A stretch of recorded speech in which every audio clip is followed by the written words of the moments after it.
Eh bien bonjour tout le monde, je fais cette vidéo lundi soir depuis le jardin du gîte chambre d'hôte Le Clos à Uquelier. Je suis arrivé vers 3h30, vers 3h30, 4h après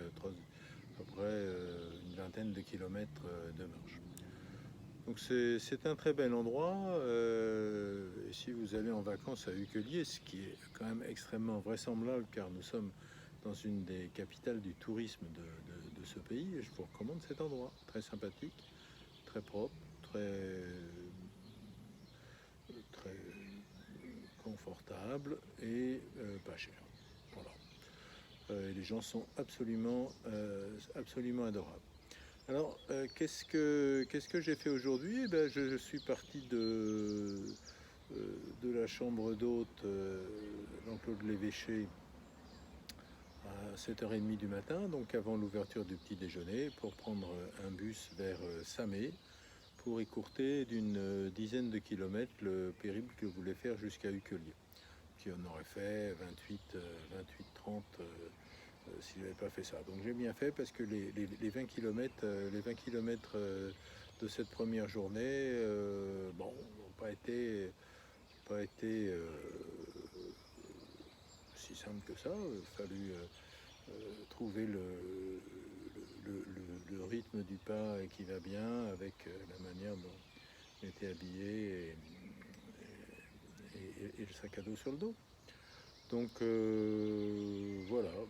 Et puis ma surprise, ça a été que à Samé, les 4 premiers kilomètres à faire, ça monte en permanence. Ça n'arrête pas de monter.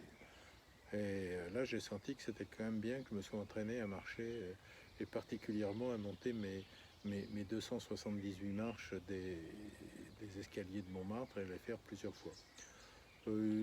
Selon l'iPhone, j'aurais fait aujourd'hui 20 km presque tout rond, 32 000 pas et monter l'équivalent de 54 étages. Bon, ça vaut ce que ça vaut. On sait bien que c'est pas très fiable ce truc-là. Bon, voilà. Sinon, vous verrez une ou deux photos que j'ai prises. Les sentiers étaient plutôt agréables avec du sous-bois. Et puis, du coup, je rêvassais un peu, je fredonnais un peu, notamment la première fois où je me suis égaré, une vieille chanson de mon père que j'avais mise en ligne, qui s'appelle J'irai te revoir au mon doux pays, que je vais vous poster en dessous parce qu'il ne serait pas envisageable que vous ignoriez cette chanson.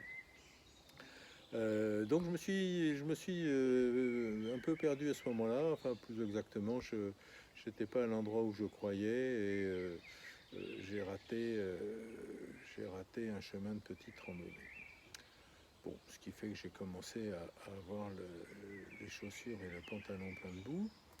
Et puis une autre fois, s'est posé la question de la communicabilité que notre ami Alain Gilles, notre ami Jean-Paul Briotet et tant d'autres connaissent bien. Car la question est la suivante. Quand quelqu'un vous dit c'est tout droit,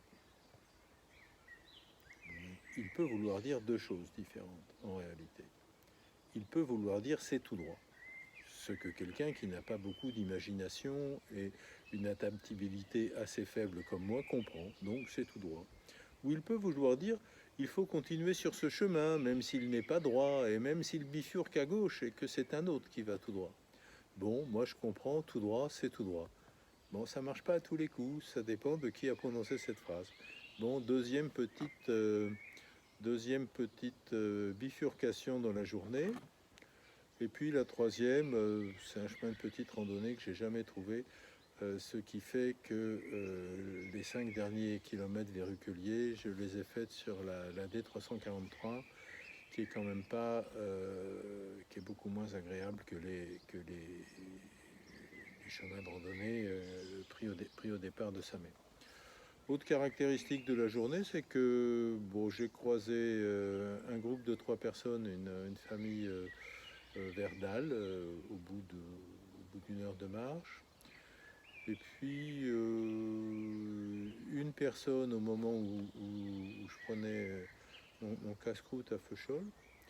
Et d'ailleurs, c'est donc la première personne ce premier jour de cette marche qui me demande si je fais la Via Francigena. Et pourtant, j'avais pas ce logo sur le dos et nous ne sommes pas sur le chemin de la Via Francigena. Bon, ça m'a fait plaisir et voilà. Alors, ces questions de chemin, il faut quand même qu'on s'interroge dessus parce que la question est-ce qu'il y a plusieurs chemins pour arriver au même endroit et est-ce que les chemins ont de l'importance?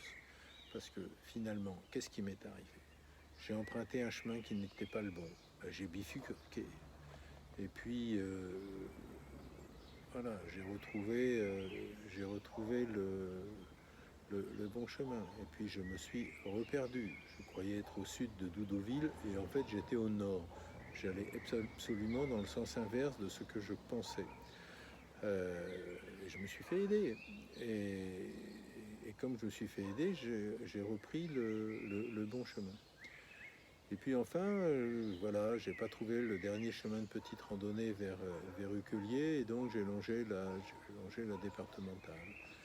Alors, franchement, c'était beaucoup moins sympathique que ce que j'avais imaginé et ce que j'aurais souhaité. Mais je suis quand même arrivé.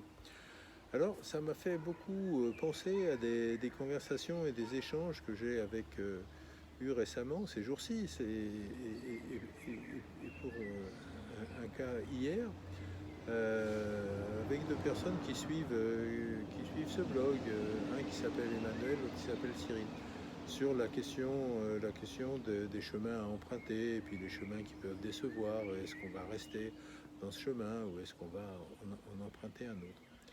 Alors, voilà, moi ce que je dis aujourd'hui, c'est que il faut un petit peu d'opiniâtreté, il faut accepter de changer de chemin à un moment, il faut accepter de ne pas trop savoir où on est, et puis on retrouve un chemin qui mène au but. Et puis il est le même, ou finalement, ou presque le même, ou pas si loin de celui qu'on croyait. Donc voilà ma réflexion du jour. Et je voulais conclure en remerciant ceux qui m'envoient leurs encouragements, même si ce n'est pas sur le blog, par SMS, par mail. Alors je vais en citer quelques-uns, parce que je pense aujourd'hui particulièrement à Philippe Bloch et à Stéphane Rosez, qui m'envoient des messages d'encouragement très sympathiques. Et je pense particulièrement à eux, d'eux, parce que ils font face et ils affrontent la maladie, pas la même, mais une maladie quand même, l'un et l'autre, et c'est pas drôle. Et il faut du courage et de l'opiniâtreté pour faire face à ça.